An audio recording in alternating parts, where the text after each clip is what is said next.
샬롬, 한 주간도 평안하셨죠? 서창원 목사입니다.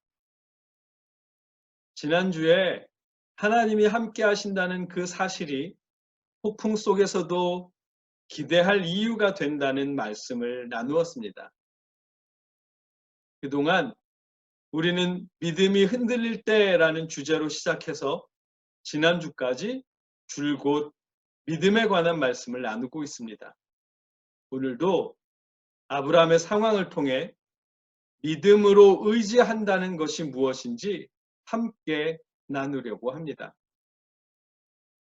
아브라함이 갈대아 우르를 떠나 가나안 땅을 향해 갑니다.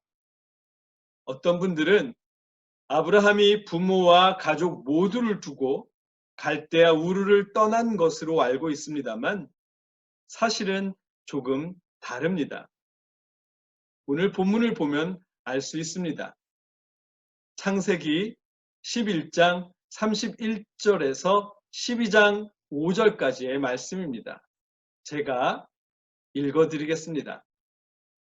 데라가 그의 아들 아브람과 하란의 아들인 그의 손자 롯과 그의 며느리 아브라함의 아내 사레를 데리고 갈대아인의 우르를 떠나 가나안 땅으로 가고자 하더니 하란에 이르러 거기 거류하였으며 데라는 나이가 205세가 되어 하란에서 죽었더라.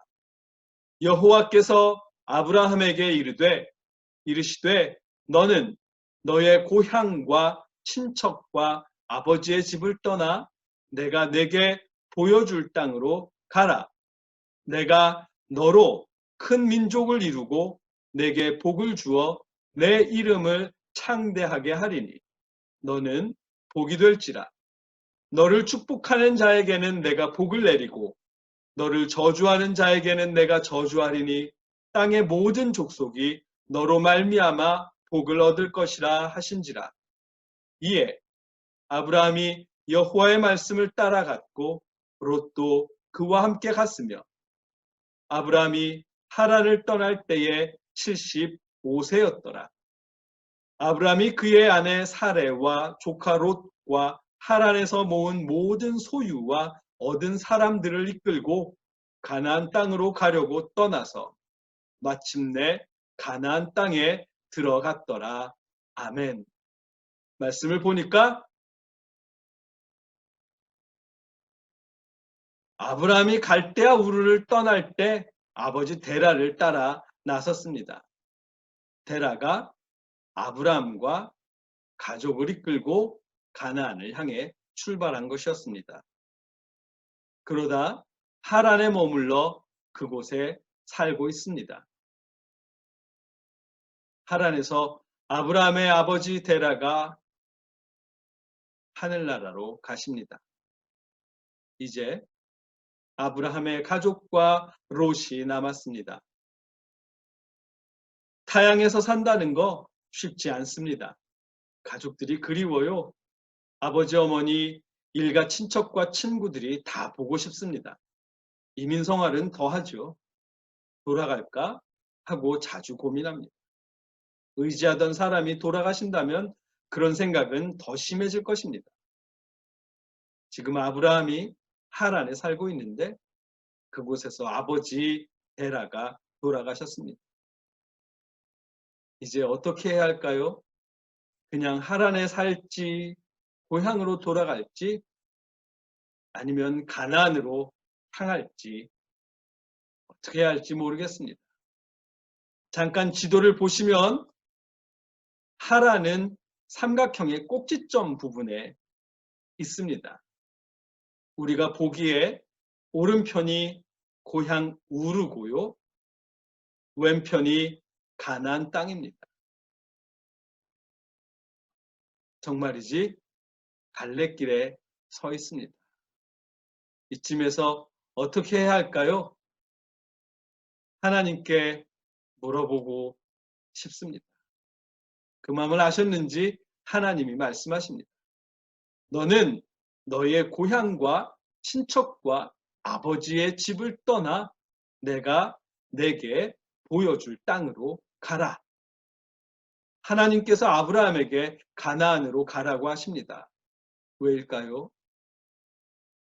하나님은 그 이유를 이렇게 말씀하십니다.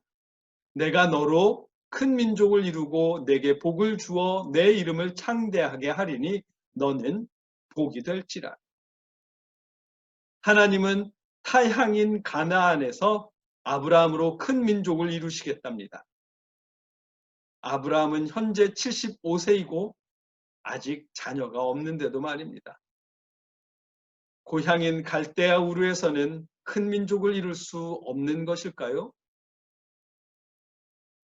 75세에 떠나는 가나안까지의 여정이나 그곳에서의 생활이 두려울 것 같습니다. 그래서 이제 하나님은 너를 축복하는 자에게는 내가 복을 내리고 너를 저주하는 자에게는 내가 저주하리니 땅의 모든 족속이 너로 말미암아 복을 얻을 것이라 하시면서 아브라함에게 용기를 주십니다.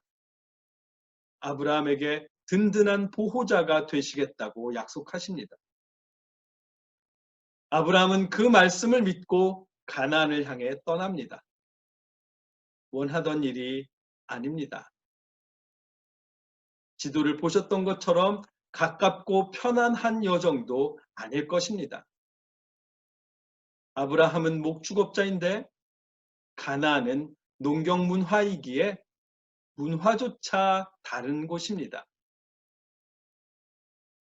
가는 길을 어떨는지 75세의 자녀도 없는데 과연 큰 민족을 이룰 수는 있을는지 하란이나 갈대아 우르에서의 산보다 나을는지 알 수 없습니다.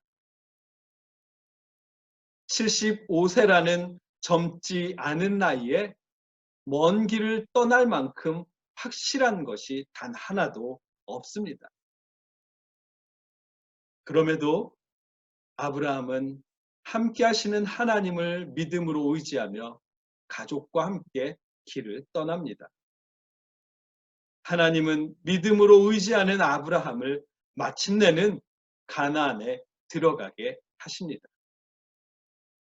이것이 믿음으로 의지한다는 것입니다. 과정이나 결과를 전혀 예측할 수도 확신할 수도 없지만 함께 하실 하나님을 믿으며 의지함으로 한 발 한 발 내딛는 것이 믿음으로 의지하는 것입니다. 이런 믿음이 우리에게 필요합니다.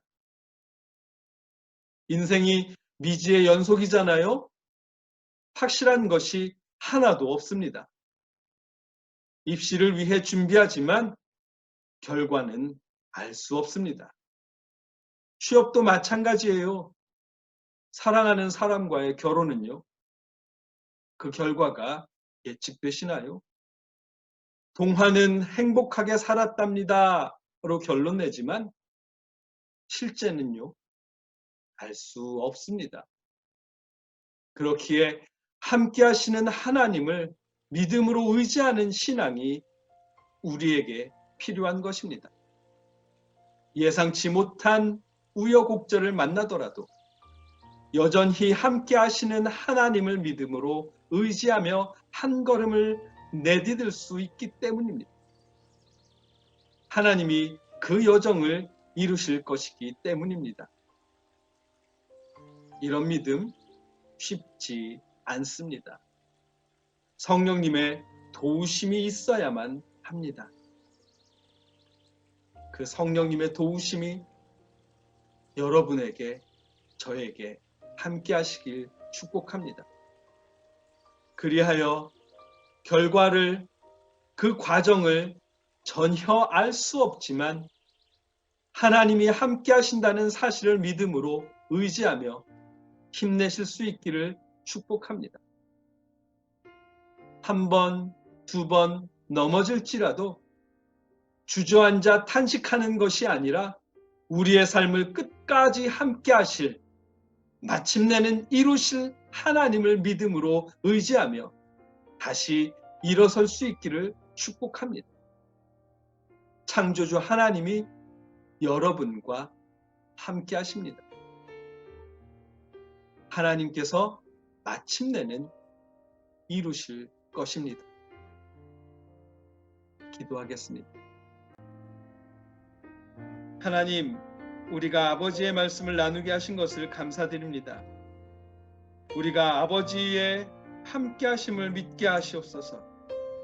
믿음으로 의지하게 하시옵소서. 다시 힘을 내게 하시옵소서. 넘어짐에 길들지 않고 다시 일어서서 나아갈 수 있게 하시옵소서. 믿음으로 의지하게 하시옵소서. 예수님의 이름으로 감사하며 기도합니다. 아멘.